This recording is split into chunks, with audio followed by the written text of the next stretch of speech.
Bonjour Amina Bouaïech, merci d'avoir accepté ce matin l'invitation de Medi 1 TV et particulièrement de la matinale de Medi 1 TV. Vous êtes présidente du Conseil national des droits de l'homme.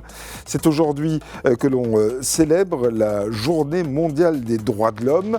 La première question que j'ai envie de vous poser, Madame Bouaïech, c'est est-ce qu'on célèbre ou est-ce qu'on commémore cette journée par les temps qui courent ?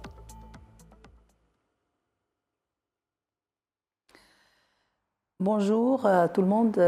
Bien évidemment, malheureusement, cette journée, comme celle de l'année dernière et celle d'avant, c'est toujours une phase critique que la communauté internationale et le système international des droits de l'homme, je dirais, est entaché. Deux éléments importants de cette phase critique. Le premier, c'est le retrait de système multilatéral dans sa gestion, dans ses positions par rapport aux questions des droits de l'homme. Malheureusement, nous avons des violations graves des droits de l'homme que le système multilatéral n'a pas pu résoudre, n'a pas pu, je dirais, trouver des solutions, n'a pas pu trouver des compromis. Le deuxième, c'est aussi la crise financière de ce système international, surtout l'Office de Haut Commissaire des droits de l'homme, qui s'occupe de, je dirais, du fonctionnement et de l'application des normes et des standards internationaux. Ce système maintenant, le budget a baissé de 20 à 30%. Donc tout le système d'évaluation, tout le système d'interpellation, tout le système d'alerte est en phase de crise, y compris l'interaction avec les ONG, un élément important dans cette, je dirais, dans cette objectivité des organes de traité. Les sessions des organes de traité sont retardées ou ils sont limités. Et la deuxième, c'est également ça implique toutes les, je dirais, les recommandations, ça implique toutes les débats et l'évaluation de mise en œuvre des standards et des normes internationales. Donc deux critères, à mon avis, deux éléments qui caractérisent cette phase, je dirais, de crise importante de la situation des droits de l'homme. Oui. Alors si on traverse au niveau mondial cette crise, c'est parce que justement cette question des droits de l'homme dépend beaucoup trop des évolutions politiques dans des pays qui peuvent être parfois puissants.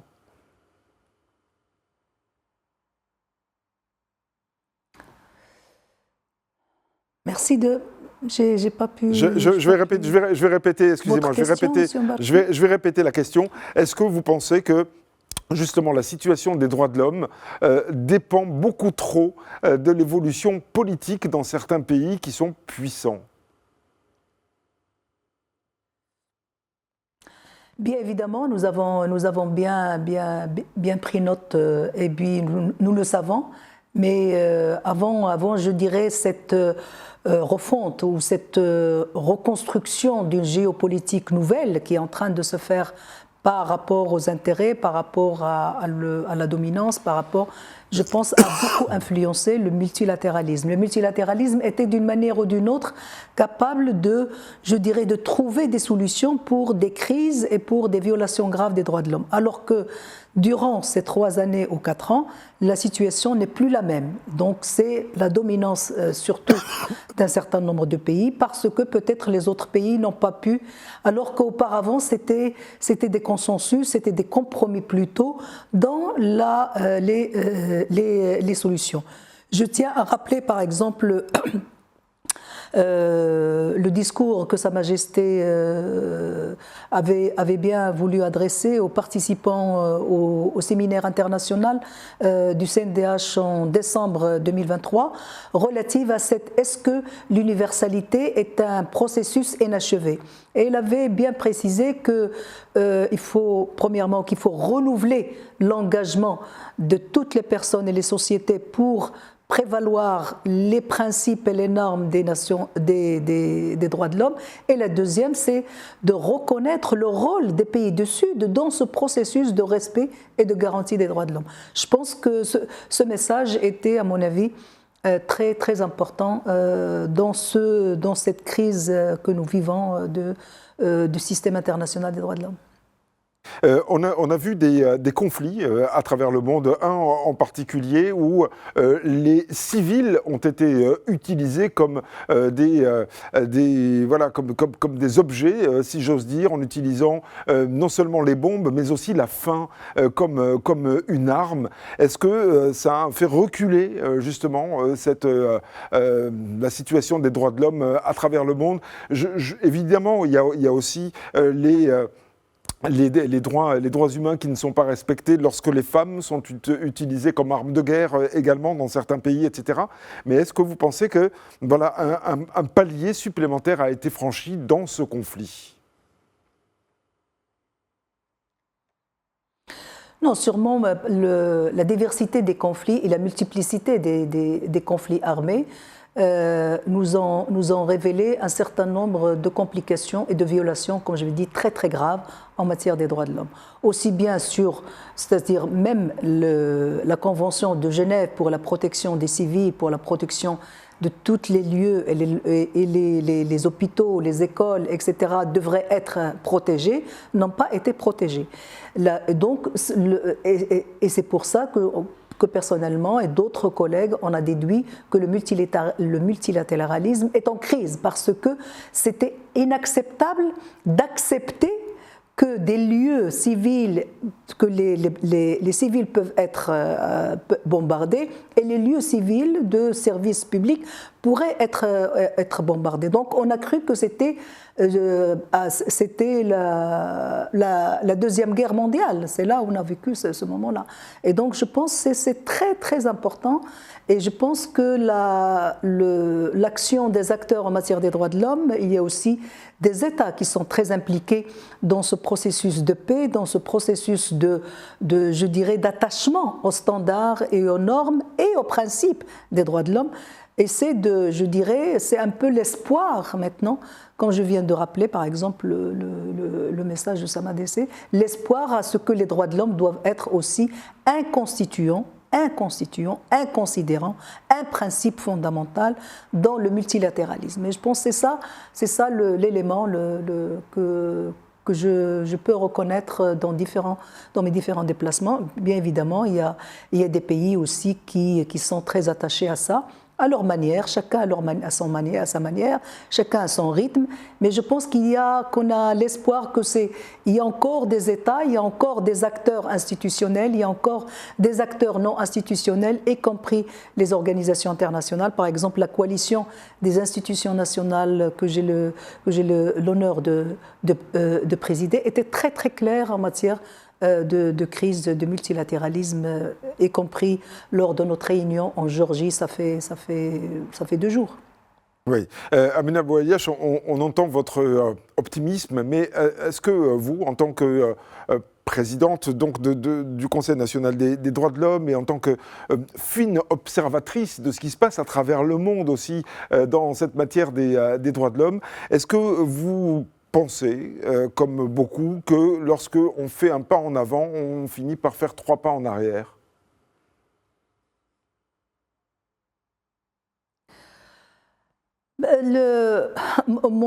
Ma préoccupation en tant que présidente également du Maroc, mais ailleurs, c'est que le pas que nous faisons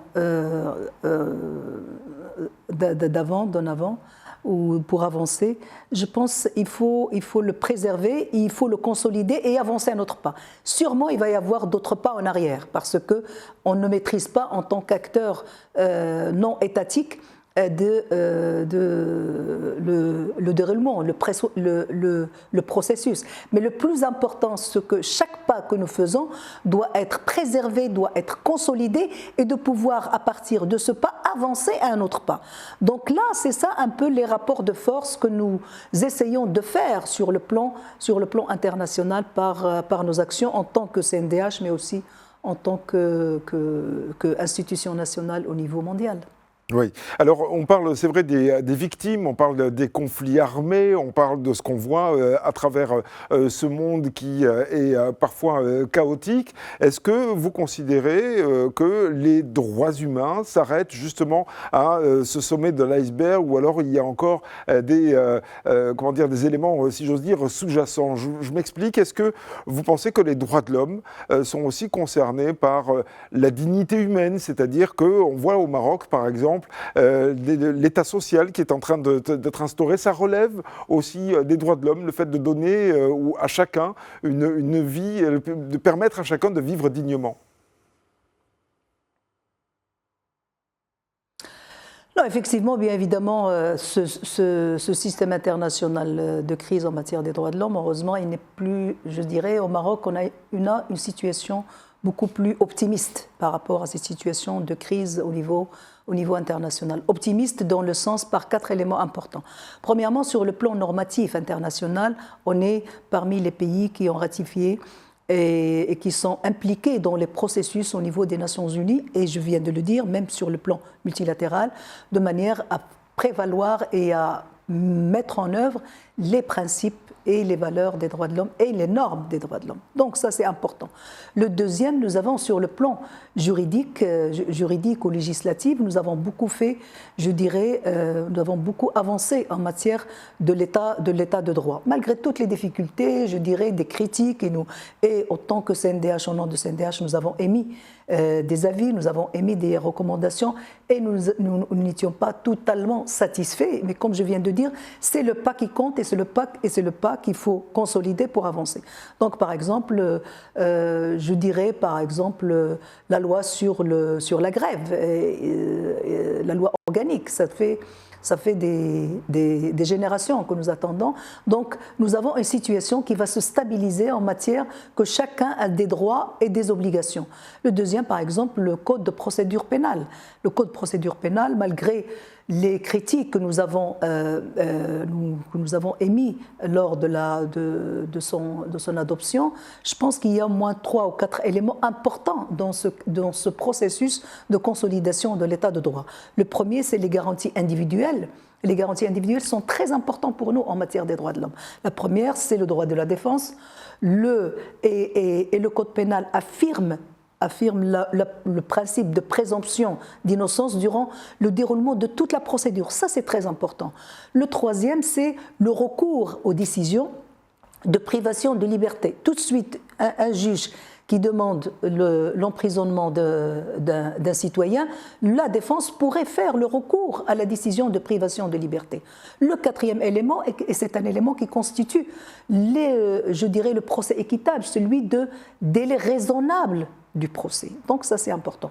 Le deuxième, c'est toutes les dispositions, et là je salue, je dirais, je considère important le code de procédure. Il a pris en considération les recommandations pas toutes les recommandations, mais les recommandations du CNDH, pas de son mécanisme national de prévention de la torture, concernant les droits de toute personne arrêtée. Premièrement, d'avoir accès à un avocat, d'être informé de ses droits, de prendre contact avec sa famille, et de pouvoir faire, et aussi de faire, s'il y a une allégation de torture, tout de suite la médecine, le juge doit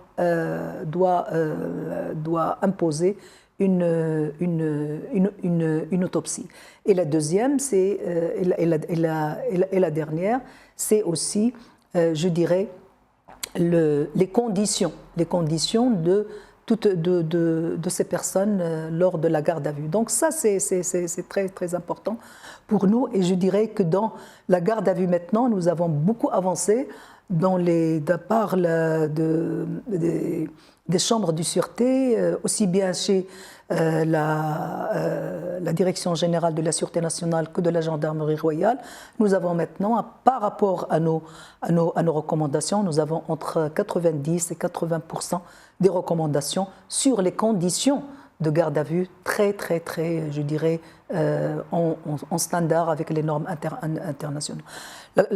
L'autre élément aussi de code de procédure pénale dans le cadre de l'état de droit, c'est la détention préventive. Et bien, effectivement, la détention préventive, c'est l'un, je dirais, des raisons et des causes du surpeuplement des prisons. Donc maintenant, l'emprisonnement doit être argumenté et en cas de nécessité.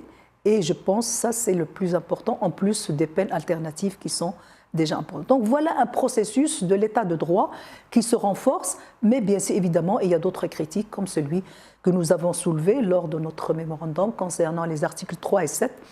Nous avons espéré que le code de procédure pénale préétablit des dispositions claires avec des critères importants pour le signalement et l'accès des ONG. Voilà. Oui. Et puis, je pense que l'autre élément également, c'est la politique publique. Oui, Amina Bouaria, justement, alors parlons des politiques publiques, justement, parce que oui, c'est très important, les politiques publiques.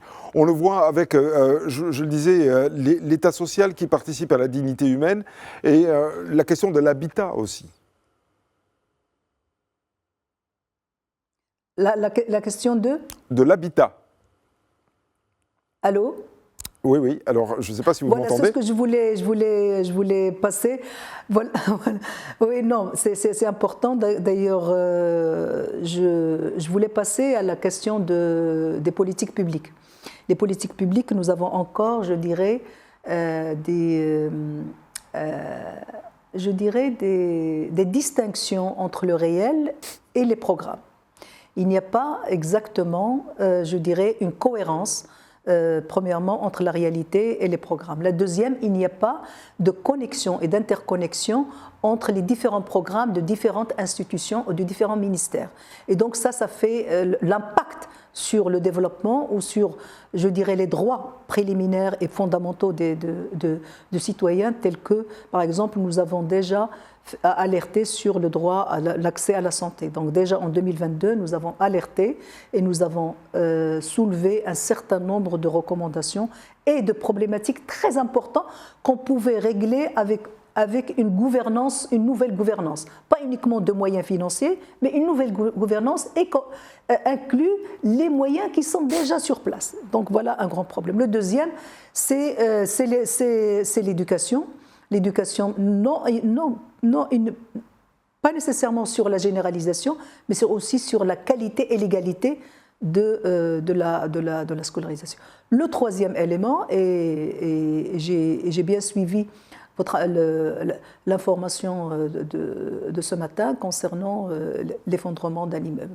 Je pense que ce sont des situations récurrentes qui sont répétées, pas périodiquement, mais je pense que c'est important, premièrement, que l'instruction ouverte doit être rendue publique pour que la population et les citoyens sachent exactement quelles sont les raisons de cet effondrement et de prendre les dispositions nécessaires. Sur l'habitat, je pense que, par exemple, le programme d'habitat insalubre n'a pas réussi à prévaloir les programmes, ni à mettre en œuvre l'agenda de l'absorption de l'habitat insalubre. La deuxième, nous avons des problèmes sur le plan de construction, sur le plan des critères de construction et des normes de construction pour la protection des habitants et des locataires. Et l'autre élément, c'est aussi autant il y a eu des mesures de faciliter l'accès à l'habitat, ces mesures ne sont pas encore importantes. L'autre élément, c'est que, par exemple, on a bien retenu notre recommandation qui a été annoncée par le ministre délégué aux Finances, ça fait 2 jours, au Parlement, disant que les critères de la charge, c'est-à-dire que les critères de soutien social qui est alloué par l'État, un des critères était est-ce que la personne avait un téléphone et qui pourrait charger le téléphone. Et nous avons alerté les autorités disant que ce n'est pas un critère qui pourrait signifier que la personne pourrait recevoir une aide sociale ou non. Donc je pense que cette réactualisation de ces critères, ça rentre dans cette nouvelle vision peut-être qui se prépare en matière de politique publique. Merci beaucoup Amina Bouayiach d'avoir été ce matin l'invitée de la matinale de Média TV. Je rappelle que vous êtes présidente du Conseil national des droits de l'homme et que nous célébrons aujourd'hui la journée mondiale des droits de l'homme. J'ai presque envie de vous souhaiter une bonne fête puisque vous en êtes la représentante ici au Maroc. Merci beaucoup et excellente journée à vous.